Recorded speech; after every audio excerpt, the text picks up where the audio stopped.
Hello, c'est Greg, j'espère que tu vas bien. Dans cette vidéo, on va voir quelle est la TVA d'un marchand de biens. Quand tu vas aller visiter des biens immobiliers, selon ce que tu vas faire à l'intérieur, il va falloir que tu saches à quel régime de TVA tu es soumis pour faire des bons calculs de rentabilité et ne pas faire d'erreur. Donc comme je te l'ai dit dans cette vidéo, on va vraiment voir la base de la TVA du marchand de biens.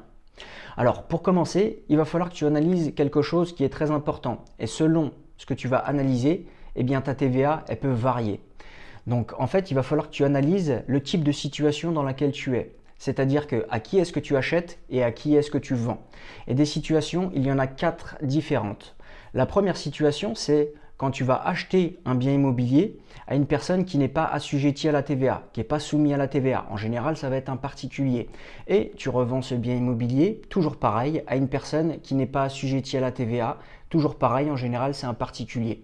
Ensuite, la deuxième situation, c'est quoi? C'est quand tu vas faire toujours l'acquisition, on va dire, à une personne qui n'est pas soumise à la TVA et tu vas revendre ce bien-là à une société, donc une personne qui est soumise à la TVA. D'accord?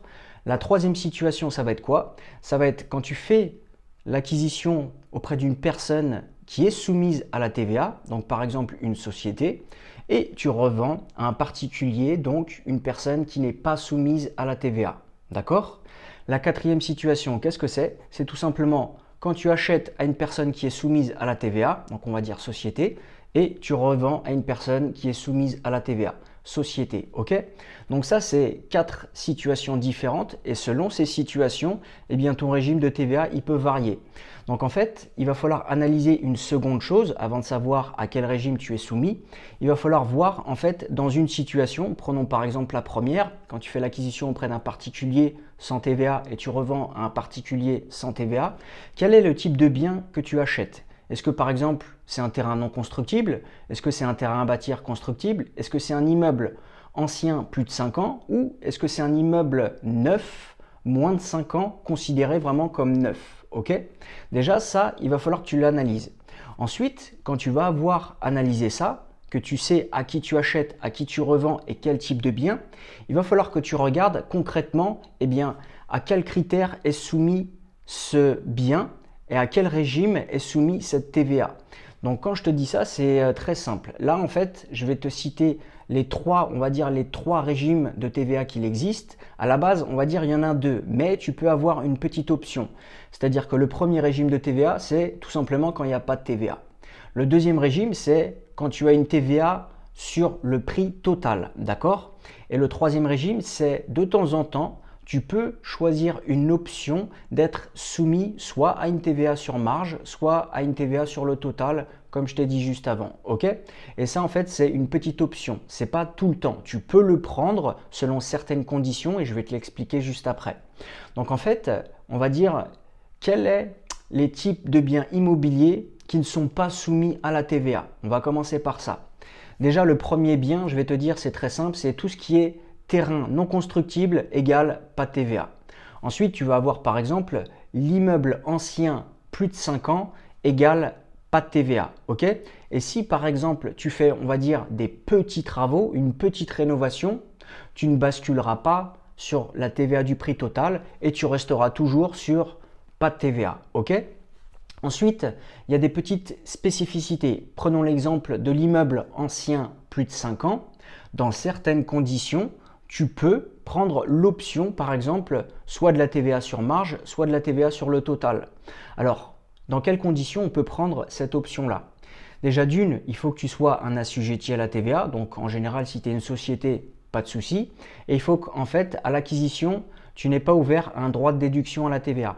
En gros, on va dire que à l'acquisition, si tu n'as pas de payé de TVA à l'achat, tu seras sur une TVA sur marge. Ok? Par contre, si tu as payé une TVA à l'achat, tu pourras prendre que l'option TVA sur le total. D'accord?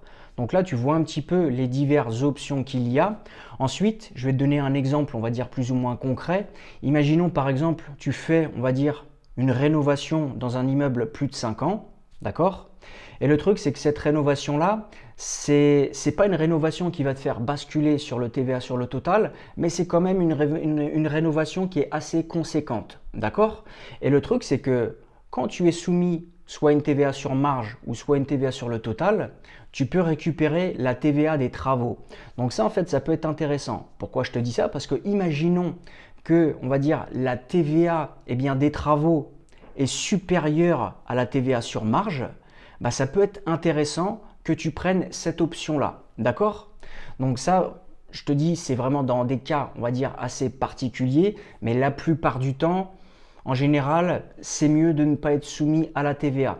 Par contre, quand tu n'es pas soumis à la TVA, tu ne peux pas récupérer la TVA de tes travaux. D'accord? Donc là, on a vu tout ce qui est pas de TVA. On a vu les petits détails qui font que tu peux prendre la TVA sur option, soit sur marge, soit sur le total. D'accord? Mais là, on parle d'option. Là, je vais te citer tous les éléments qui sont soumis à la TVA sur le total. D'accord? Donc, quels sont, on va dire, ces critères? Déjà d'une, c'est tout ce qui est terrain à bâtir constructible. Ensuite, tu vas avoir tous les immeubles considérés comme neufs moins de 5 ans. Et ensuite, on va dire, tu vas avoir tout ce qui est grosse rénovation. Ok?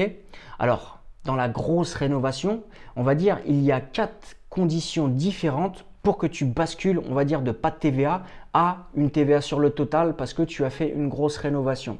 Alors, quelles sont, on va dire, les 4 conditions types pour que tu bascules sur une TVA sur le total? La première condition, c'est que tu rénoves plus de 50% des fondations ou que tu rénoves plus de 50% de la façade hors ravalement. Ça, c'est le deuxième. Le troisième, c'est ou si tu rénoves plus de 50% des éléments porteurs qui déterminent la résistance et la rigidité de l'ouvrage. D'accord? Et la quatrième condition, c'est ou si tu rénoves plus de 2/3 des 6 postes du second œuvre. Ok? Quels sont les 6 postes du second œuvre? Très simple, tu vas avoir électricité, plomberie, tu vas avoir plancher non porteur, tu vas avoir cloison intérieure, tu vas avoir système de chauffage et huisserie extérieure. Ok? Donc ça vraiment, c'est les 6 postes. Si par exemple, il y a un des postes que tu ne rénoves pas, tu ne basculeras pas sur la TVA sur le total. Tu resteras sur pas de TVA. Et comme je te l'ai dit juste avant, quand tu es sur une TVA sur le total, tu peux récupérer la TVA qui est déductible des travaux. Ok? Donc là, mine de rien, je t'ai partagé pas mal de choses. Je t'ai partagé les 4 situations différentes qu'il y avait.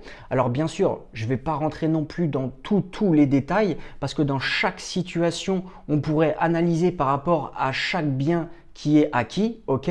Mais là, je t'ai vraiment partagé, on va dire, un exemple de base par rapport à quand tu fais l'achat à un particulier, que tu revends à un particulier. Je t'ai partagé aussi les divers régimes de TVA, d'accord?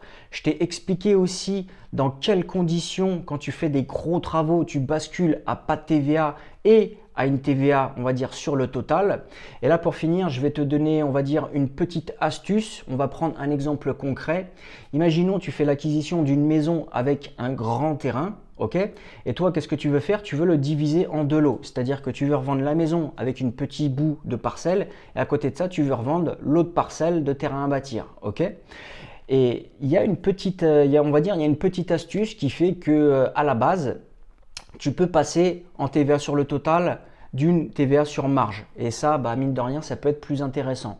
Donc, ce qu'on va faire, c'est qu'on va analyser dans le détail. Là, par exemple, on a vu qu'on veut le diviser en 2 lots, une maison avec un terrain et un terrain à côté de ça. Alors, quelle est la TVA? À quelle TVA vont être soumis ces lots différents? Parce qu'il faut savoir que quand tu vas faire ta division, tu vas être soumis à 2 TVA différentes, ok, pour 2 lots différents.